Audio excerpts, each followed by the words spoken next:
रस्त्याला नेमकी काय अडचण आहे की इतके वर्ष होऊ नये हा प्रकल्प नाही, इथे स्थानिक जे आमदार बिमदार सगळे लोक जी मंडळी आहेत, राजकीय हस्तक्षेपामुळे या सगळ्या गोष्टी होत नाहीयेत.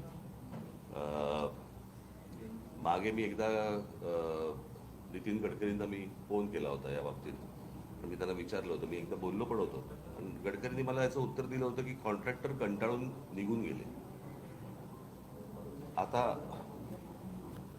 नितीन गडकरी जे या रस्ते आणि ह्या सगळ्या गोष्टींचे केंद्रीय मंत्री आहेत, ते जर समजा कोकणातल्या कंत्राटदारांबद्दल कंटाळून निघून गेले असं जर म्हणत असतील तर ते कंटाळले कोणामुळे, कशामुळे कंटाळले? आत्तापर्यंतचा रिवाज असा आहे की तुम्हाला जर रस्ता बांधायचा असेल तर ज्याला लँड ॲक्विजिशन म्हणतो, ती लँड ॲक्विजिशन ही सरकारने करून द्यायची असते आणि मग पुढे कंत्राटदार ती गोष्ट करतो. हे सगळे रस्ते करत असताना प्रत्येक वेळेला हाच प्रॉब्लेम आलेला आहे की जागा संपादित केलेली नाही, कंत्राटदाराला कंत्राट देऊन मोकळे झालेत, पैसे गेलेत, पैशातनं त्यांचे टक्के गेलेले आहेत आणि रस्ता तिकडेच आहे. हे वर्षानुवर्ष ह्याच गोष्टी होत आल्या, अशाच होत आहेत. आत्ता नवीन बांधलेल्या रस्त्यावर मी आलोय, काय अवस्था आहे नवीन बांधलेल्या रस्त्याची? मला आता हे काहीतरी त्या इथे घेऊन जातात कुठे त्या बायपास, तर मी त्यांना तेच विचारलं, म्हटलं नुसत्या एका बायपासने काय होणार आहे? बनवलेला रस्ता, नवीन बनवलेला रस्ता हा पण जर खराब होणार असेल त्या बायपासने काय होणार आहे 2 किलोमीटरच्या? काय आपण राज्य म्हणून हे माझ्या राज्यातलं आहे, हे नीट व्हायला पाहिजे, चांगलं व्हायला पाहिजे, याच्या दृष्टिकोनातनं विचार न करता याच्यातले टक्के किती मिळतील या गोष्टींवरतीच जास्ती विचार आहे. आमच्या जमिनी कशा विकल्या जातील, जमिनी घेऊन ठेवायच्या, हेच व्यवहार नुसते सुरू आहे. तो बाकी काय सुरू आहे मला जरा सांगा महाराष्ट्रात? आता हे 3ऱ्या मुंबईचं केलंय, बरोबर आहे? आता हे 3रे मुंबई हे सगळ्यात जास्ती महत्वाचं आहे. ही 3री मुंबई आता काय 3री मुंबई काय 2री मुंबई काय चालू आहे, ह्या 3ऱ्या मुंबईची जाहीर केलंय.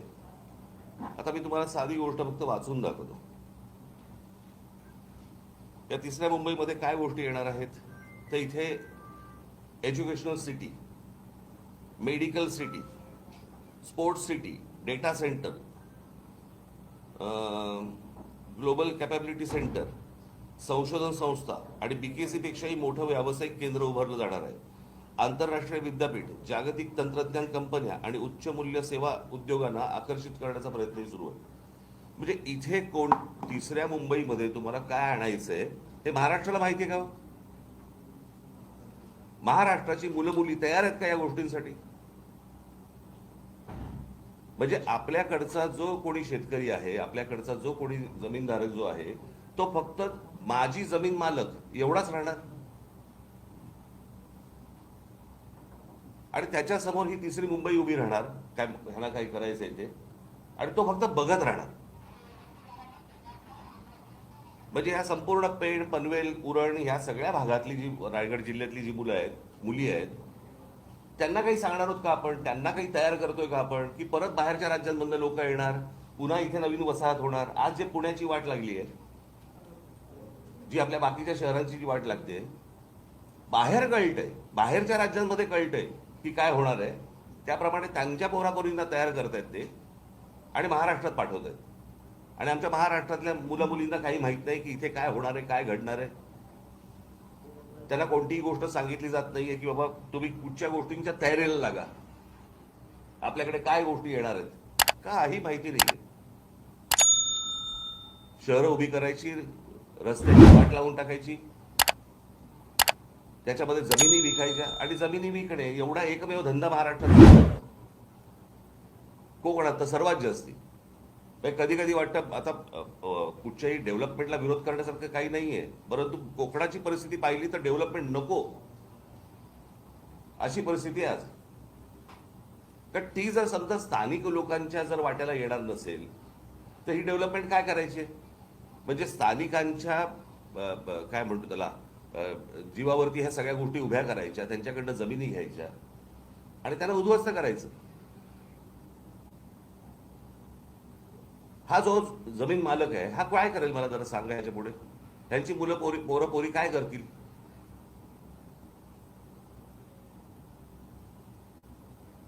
काय चाटायचे ते रस्ते? आमच्याकडची जमीन, आमच्याकडचं पाणी, आमच्याकडची वीज, आणि ह्याच्यावर पोचले कोण जाणार? बाहेरचे. महाराष्ट्रामधल्या मुलामुलींच्या उपयोगाची जर समजा प्रगती, डेव्हलपमेंट ही जर होत नसेल, काय चाटायची ती प्रगती?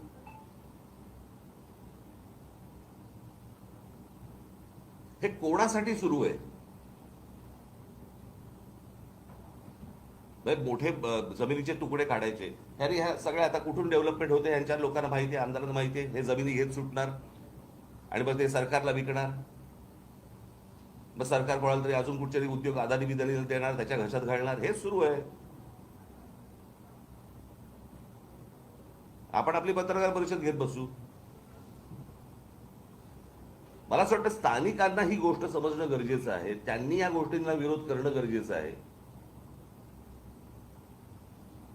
सगळ्या ठिकाणी नुसते आपले तटकरे, तटकऱ्यांची मुलगी, त्याच्यानंतर तो कोण ठाकूर, ठाकूरांचा मुलगा आहे, त्याच्यानंतर अजून कोणतरी, हेच सुरू आहे.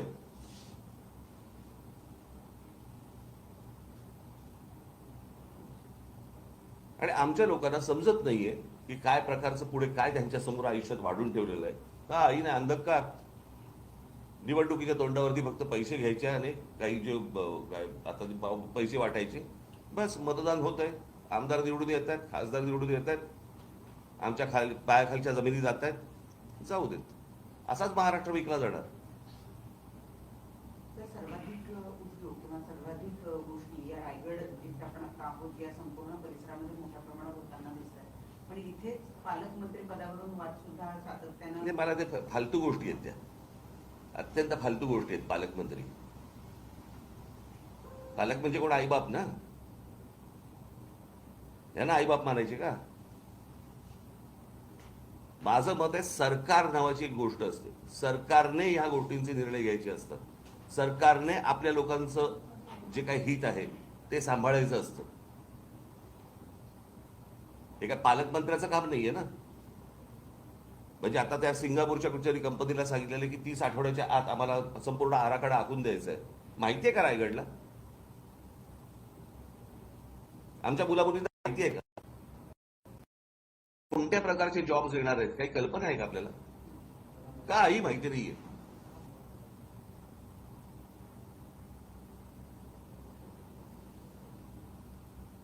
रस्ते करायचे नाहीत, उद्योग कुठचे येतात ते दाखवायचे नाहीत, सांगायचे नाहीत, सगळं लपवून ठेवायचं.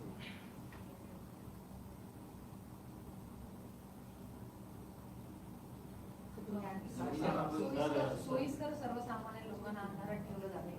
अर्थातच. मग म्हणजे काय? ते कोणाच्या ते उद्योगपतींच्या हिताचं सगळं सुरू आहे ना. अजून काय सुरू आहे? एक जून पर्यंत, 1 जून 2026 पर्यंत हे सगळं काम होईल अशी ग्वाही सुनील तटकरे यांनी दिली होती. मंत्री भरत गोगावले यांनी पाहणी सुद्धा केली होती. 15 वर्ष ऐकतोय ना आपण. हे किती ग्वाह्या झाल्या आतापर्यंत? आत्ता ही परिस्थिती आहे, बरोबर आहे.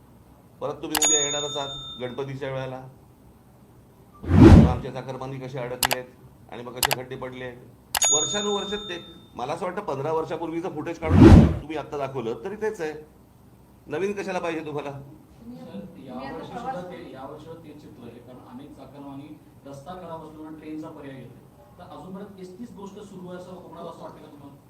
30 गोष्ट म्हणजे गेली, मला असं वाटतं स्वातंत्र्य मिळाल्यापासून तेच सुरू आहे ना.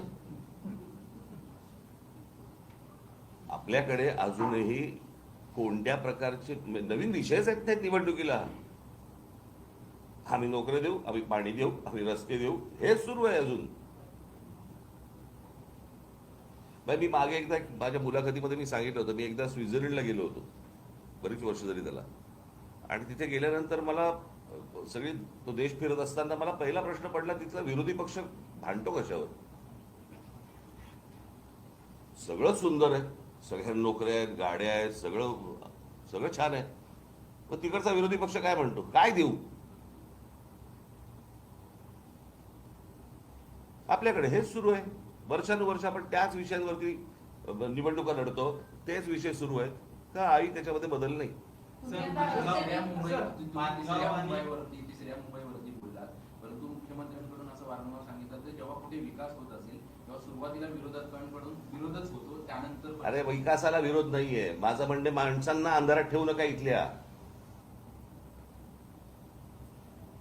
इथल्या मुलामुली आपण तेच बोलतोय का?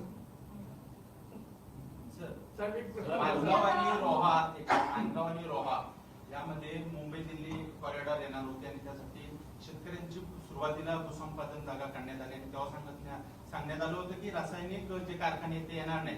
मात्र आता प्रत्यक्षात जे आहे ते रासायनिक कारखाने अरे आहेत मी मागे पण एकदा इथे कोकणामध्ये आलो असताना मी म्हटलं होतं की तुम्ही हे जे उद्योग येत आहेत ह्यांच्यामध्ये पार्टनर व्हा. कळलं का? तुम्ही जमिनी विकून तुमचा विषय संपला.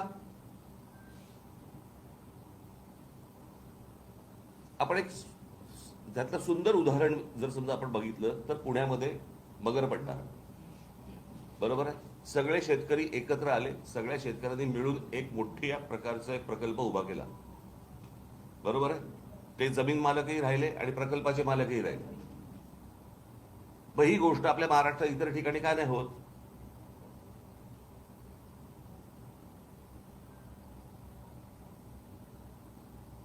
तुम्हाला कोणतरी येतं, तुम्हाला जमीन विकायला सांगतं, तुम्ही काहीतरी पैसे घेता आणि मोकळे होत आहे म्हणजे काय?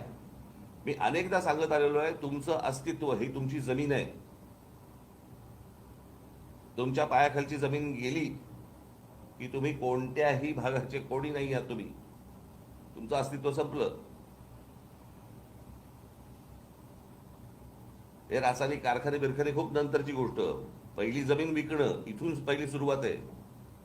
बोल. स्थानिक नेत्यांचा मोठा अपयश आहे का? कारण सरकारपेक्षाही जास्त, कारण की नारायण राणे असतील किंवा मुस्लिम तटकरे असतील. प्रश्न असा आहे की ह्या सगळ्यांनी मिळून एका गोष्टींचा विचार केला पाहिजे की आमच्या कोकणाचं काय होणार.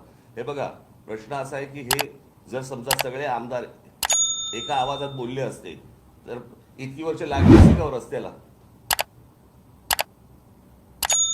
म्हणजे कोकणात रस्त्यावरून फिरताना रस्ते लागणं काय असतं एखाद्या गोष्टीचे, हे कळतं आपल्याला. सर, प्रश्न असा आहे की एक सेकंड, या ठिकाणी स्थलांतर थांबत नाही. गेले कित्येक वर्षापासून कोकणात बरेच नेते काम करतात. तर स्थलांतरावरती आपण काय काम करणार आहात का? आणि लोकल ट्रेन सुरू होत नाही मानगावपर्यंत. काय स्थलांतर? एकदम इथल्या लोकांना जॉब नाहीत, नोकऱ्या, त्याच्यामध्ये मुंबईला जातात, पुण्याला जातात. तर ह्या ठिकाणी गावाच्या गाव बंद पडलेले आहेत. त्याच्यासाठी काय उपाययोजना होणार आहे की नाही? अरे मग मी आता काय बोललो रे तुम्हाला माझ्या बोलण्याचा हे कळत नाही का रे? की जर समजा इथे या गोष्टी येत आहेत तर तुम्हाला समजल्या पाहिजेत ना रे. तुम्ही पत्रकार आहात, तुम्ही शोधल्या पाहिजेत ना. तुम्ही लोकांचं प्रबोधन केलं पाहिजेत ना. तुम्ही स्थानिक आहात ना की नाही आहेस? स्थानिक आहेस, मग त्या गोष्टी केल्या पाहिजेत ना. लोकांना जर समजत नसेल तर ते शोधत जाणारच आहेत ना बाहेर. त्यासाठी एमआयडीसी वगैरे असे काही प्रकल्प येतील किंवा एमआयडीसी वगैरे, अहो एमआयडीसी कुठे घेऊन बसलाय? मी आता काय वाचून दाखवलं तुम्हाला?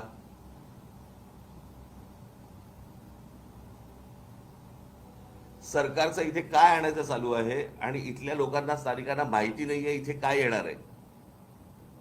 तुम्हाला कळते का प्रकल्प काय आहे तो? समजतंय का? तुम्ही कुठच्या एमआयडीसी जुन्या गोष्टीत राहू नका आता.